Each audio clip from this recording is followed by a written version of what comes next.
Syukur karena Tuhan baik, dan hari ini kita dapat kehormatan untuk belajar satu tema penting, yaitu pertanyaan mengapa ya orang menjadi malas berdoa, atau apa penyebab orang malas untuk berdoa. Saya baca satu ayat saja, sebenarnya ayat 1 sampai 8 dari Lukas 18, tapi saya baca ayat 1 aja.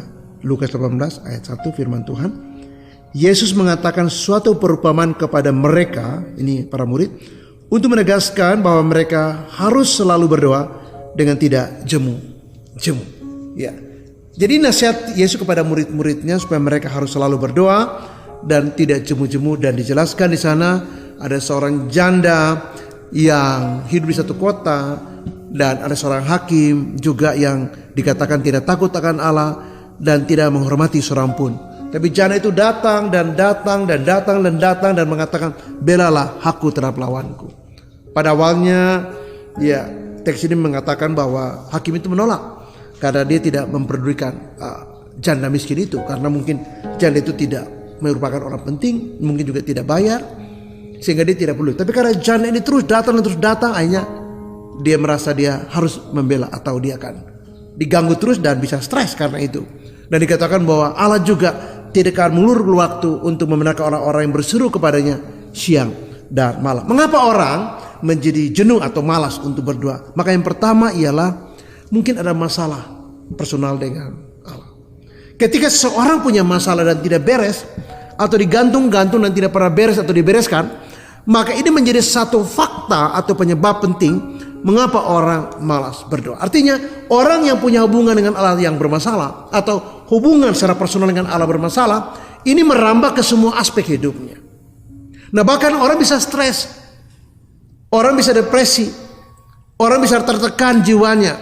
Dan kalau orang tertekan jiwanya karena masalahnya dengan Allah tidak beres, ya jangankan berdoa, mandi juga malas, ya tidur juga susah, ya makan juga enggak, bicara juga tidak. Sehingga kita harus menghadapi bagaimana paksa dia untuk makan, suruh dia untuk mandi, suruh dia ganti baju, badannya sudah bau dan nggak ganti pun dia nggak peduli. Kenapa? Karena dia stres. Nah, ketika ada masalah dan masalah itu dibiarkan digantung dan tidak pernah ada upaya serius untuk menyelesaikan, maka ini akan memicu semua pengaruh ke hidup kita, termasuk juga malas berdoa. Jadi malas kita berdoa, udahlah. Dan semua orang rata-rata yang punya pergumulan jadi malas berdoa. Saya ingatkan kepada beberapa orang yang konseling kepada saya, ibu berdoa, ya tapi Pak suami saya, ya ibu berdoa aja. Karena kita tidak bisa ubah suami kita, tapi Tuhan Yesus bisa ubahkan kita. Nah, kepahitan, luka karena perlakuan suaminya membuat dia tidak lagi dekat dengan Tuhan. Yang ada cuma kebencian. Saya katakan, berdoa bagi diri ibu supaya ibu jangan terus terluka. Berdoa bagi suami ibu supaya Tuhan jamah dia dan sembuhkan dia. Mengapa orang jadi jenuh dan malas berdoa? Karena hubungan dengan Allah tidak beres. Hal yang kedua adalah ini soal kedewasaan dalam iman. Nah, orang yang tidak dewasa itu gampang jenuh. Ketika kehidupan dia monolog, ketika kehidupan dia kelihatan kaku, itu saja dan tidak ada istilahnya sesuatu variasi yang baru. Ya, terlalu mungkin liturgis, terlalu legalis sehingga monolog sekali. Nah, bahkan bukan cuma soal tidak dewasa yang kemudian memberi pengaruh pada kemalasan berdoa, tapi kehidupan yang monolog, yang itu aja, ibadahnya itu aja, sudah dihafal. Nah, seringkali membuat derajat atau kadar atau motivasi kerinduan untuk berdoa menjadi turun. Nah, itu terjadi pada orang-orang yang tidak dewasa dalam Kristus.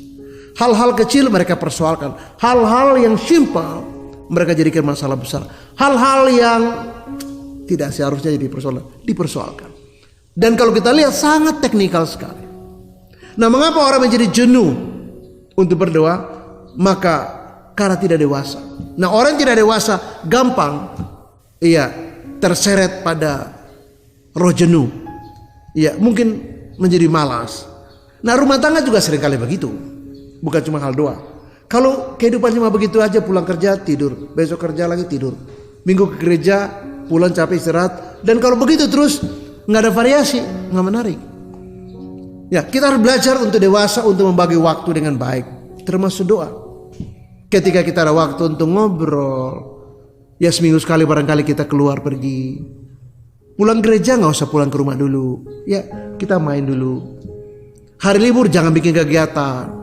Ajaklah istri anak-anak kita jalan, kita tamasya. Dan nggak usah harus mahal. Tidak usah ke luar negeri, tidak usah ke Bali, tidak usah. Ya kalau boleh ya, tidak ada masalah. Kalau bisa, it's okay. Tapi tidak harus begitu. Hal-hal yang sederhana yang murah pun. Beberapa kali saya ke Kota Baru, Pariangan, Padalarang. Saya lihat hari Minggu itu waktu saya mau kebaktian di situ. Ada orang yang cuma duduk, ya bawa motor, pasangan mungkin ya. Mereka pacaran atau apa tuh, ada beberapa rumah tangga bawa tikar, cuma pakai motor. Lalu mereka buka, ya barangkali bekal mereka makan. Ya ibunya lagi potong apel atau apa. Sesuatu yang mungkin terlihat sederhana, tapi itu baik. Supaya hidup kita tidak menolok. Tapi poinnya bukan menolok, atau poinnya bukan soal jenuh. Tapi orang yang tidak matang, tidak dewasa, gampang tergoda menjadi jenuh. Nah, buatlah variabel-variabel apa yang membuat kita tidak jenuh. Atau bertumbuhlah menjadi dewasa supaya kita tidak mudah menjadi jenuh. Dan mempersoalkan hal-hal yang teknikal sebagai persoalan yang menghambat kita untuk malas berdoa atau menjadi jenuh dalam hal ibadah atau lain sebagainya. Termasuk baca Alkitab. Nah, tapi ketika kita rubah sehingga tidak menolak, tidak kaku, ya kita bertumbuh dalam Kristus sehingga kita menjadi dewasa, maka kita bisa menikmati saat-saat hidup kita dengan baik, termasuk doa kita menjadi lebih bergairah karena kita dewasa dan kita juga punya variasi dalam hal itu. Hal yang ketiga adalah beberapa di antara kita tidak menyadari sungguh pentingnya doa. Saya berkali-kali menulis, saya mengatakan bahwa jangan pernah berhenti berharap, jangan pernah berhenti berjuang, dan jangan pernah berhenti berdoa. Ketika di Taman Getsemani, itu Yesus berdoa. Ketika situasi sulit sekali, Lukas menggambarkan keringat Yesus seperti titik-titik darah. Di situasi yang paling berat di hidup Yesus. Ketika beban begitu kompleks. Ketika seolah-olah tidak ada lagi jalan. Maka Yesus berdoa kepada Bapanya. Paulus katakan, doakanlah kami. Supaya ketika aku membuku mulutmu, aku menyampaikan kebenaran. Aku menyampaikan Injil. Ya, ketika dalam situasi yang sulit, Musa berdoa kepada Tuhan. Karena tahu dan sadar bahwa dia tidak sanggup, dia tidak mampu. Terbataslah dia. Tidak mampu Musa. Tidak bisa. Maka dia tahu bahwa dia memerlukan pertolongan dari atas. Musa berdoa kepada Tuhan. Nah, ketika orang tidak menyadari pentingnya doa, orang bisa jadi jenuh. Ketika orang tahu bahwa doa itu seperti bernafas, seperti makan dan minum, seperti tidur, di mana itu tidak bisa ditawar. Bagaimana kita bisa hidup kalau nggak bernafas? Bagaimana kita bisa hidup kalau nggak makan, minum, istirahat? Ya, tetapi ketika kita menyadari bahwa doa itu penting, maka kita bisa mengatasi kejenuhan. Kenapa Yesus di perumpamaan ini ingatkan bahwa harus mereka berdoa dengan tidak jemu-jemu? Karena rupanya ada satu titik di mana kita bisa jemu, kita juga bisa boring, kita juga merasa kok gini-gini aja ya.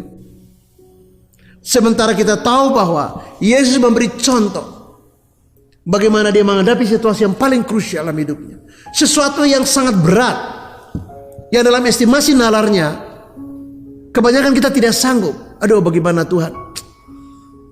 Seorang berjudi mengatakan, Pak, saya udah hancur Pak Tony. Saya tidak tahu dari mana lagi harus mulai.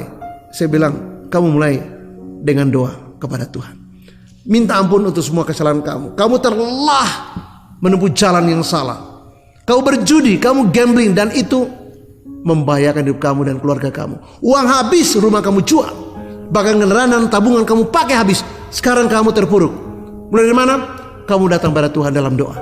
Mengakui semuanya dan minta Dia memberi kamu hikmat untuk melangkah lagi. Tetapi dengan cara yang benar. Jadi orang yang tidak mengerti makna doa bisa merasa boring. Tapi kalau kita mengerti, kita tidak bisa hidup tanpa bernapas. Kita tidak bisa hidup tanpa makan dan minum istirahat. Nah, doa juga sama. Bagaimana kita bisa berjalan menghadapi begitu banyak tantangan yang berat kalau kita tidak berdoa? Karena di balik doa itu sebenarnya kita mengatakan begini, saya tidak sanggup Tuhan. Masalah saya kompleks. Tapi saya percaya ada Engkau Tuhan. Nah karena itulah kita mengapa berdoa. Menyadari betapa pentingnya kita berdoa. Mengatasi kemungkinan kita boring dan jenuh untuk berdoa. Hal yang keempat, ya, bagaimana kita mengatasi supaya jangan sampai kita boring dalam hal doa. Kita menyadari bahwa seringkali permintaan kita salah dan mungkin permintaan kita tidak dikabulkan Tuhan. Nah ketika permintaan kita, harapan kita, pemikiran kita, estimasi kita tidak tercapai, biasanya kita menjadi kecewa. Saya tahu banyak orang yang kemudian meninggalkan Tuhan bahkan. Karena dia telah berdoa dan berdoa. Tetapi seolah-olah doa dia tidak terjawab, lalu dia nyebrang. Dia bahkan tinggalkan imannya. Jadi menjadi kecewa dengan Tuhan. Dan saya tahu banyak orang percaya yang menjadi kecewa dengan Tuhan. Karena menuntut supaya apa yang dia minta, Tuhan kasih. Padahal kalau kita pelajari lebih jauh bahwa kita boleh meminta apa saja. Tapi biarlah permintaan kita sesuai dengan kehendak Tuhan. Seringkali permintaan kita sesuai dengan keinginan kita. Sesuai dengan harapan kita. Sesuai dengan tujuan kita. Sesuai dengan kepentingan kita. Nah doa yang benar adalah kita berdoa sesuai dengan kehendak Tuhan. Maka doa kita akan dijawab mungkin waktunya berbeda. Tapi kalau kita salah berdoa seperti diungkap oleh Yakobus, kamu berdoa dan berdoa tapi kamu hanya untuk memuaskan hawa nafsu, dan karena itulah motif yang seperti itu menghalangi jawaban doa yang kamu inginkan. Berdoalah seperti yang Tuhan inginkan. Nah ketika seseorang dia berdoa salah dan doanya tidak dijawab, dan itu yang terbaik seharusnya, kalau dia sadar bahwa itu yang terbaik, maka dia tidak harus kecewa dengan Tuhan. Apalagi meninggalkan Tuhan. Dia tidak harus kecewa dengan Tuhan dan menjadi malas. Malas. Ngapain baca Alkitab? Ngapain berdoa? Orang Kristen juga banyak yang brengsek. Lalu dia melihat yang negatif. Dia tidak lihat hal yang baik di baliknya. Dia lupakan semua berkat Tuhan dalam hidupnya. Bahwa dia masih hidup sampai hari ini, itu karena belas kasihan Tuhan. Dia bisa sekolah ke luar negeri. Dia bisa punya pekerjaan yang baik. Dia punya jabatan yang baik. Dia punya anak-anak yang sehat. Dia punya rumah yang bagus. Kehidupannya begitu bagus. Dia tidak lihat itu.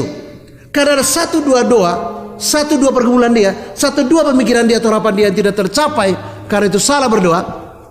Dan untuk itu Tuhan tidak jawab. Demi kebaikan dia, dia salah paham tentang Tuhan. Seolah Tuhan tidak peduli. Pada begitu banyak berkat yang Tuhan sudah kasih, dia tidak sadari dan bersyukur. Tetapi 1, 2, 3 permintaan dia yang karena salah Tuhan menolak untuk kebaikan dia, itu yang menjadi pemicu mengapa orang menjadi malas. Dia malas ikut Tuhan, dia malas lagi untuk baca Alkitab, dia malas ikut komsel, dia malas untuk kebaktian.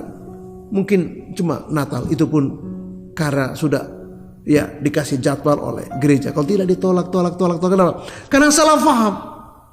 Karena permintaannya tidak diterima. Ini mirip seperti Kain. Ketika harapannya tidak tercapai, dia menjadi marah dan berakhir dengan kehancuran karena dia justru mengambil jalan yang berbeda. Orang yang permintaannya karena salah tidak dikabulkan menjadi salah paham, dan kemudian dia tidak lagi ingin berdoa. Dia tidak ingin lagi mengenalkan Tuhan dan mengambil jalannya sendiri, dan di endingnya seperti Kain, malah hancur. Saya menutup dengan saya mengatakan mengapa atau apa penyebab orang menjadi malas berdoa. Saya baca satu ayat dari Ayub 29. Maka berkata istrinya kepadanya, masih bertekunkah engkau dalam kesalahanmu? Kutukilah Allahmu dan matilah. Nah ini adalah pengalaman istri Ayub. Saya menutup dengan mengatakan begini, ketika seorang mengalami tekanan berat dalam hidupnya, dia menjadi tidak lagi motivasi untuk berdoa. Dia tidak punya lagi motivasi untuk datang mencari Tuhan. Bahkan dia merasa ini saatnya untuk meninggalkan Tuhan. Ketika Anda punya masalah, sadarlah bahwa doa sangat penting. Selesaikan masalahmu. Sebab kalau masalahmu menjadi parah seperti istri Ayub, kamu bukan cuma malas berdoa, kamu akan lari dan tinggalkan Tuhan. Dan bahkan seperti istri Ayub, ingin supaya Ayub mengutuki Allah. Mengapa? Karena dia begitu stres. Selesaikan masalahmu. Karena ketika masalahmu tidak beres, Anda biarkan dan gantung, maka itu menjadi pemicu menjadi stres seperti istri Ayub. Dan kemungkinan Anda bukan saja tidak akan berdoa lagi, Anda akan tinggalkan harapan dan iman Anda. Lalu Anda pergi mengambil jalan lain. Mungkin seperti Yudas, mungkin seperti Ahitofel, dan mungkin juga seperti Elimelek. Dan di endingnya semuanya menjadi kacau. Tuhan Yesus memberkati dan Shalom. Amin.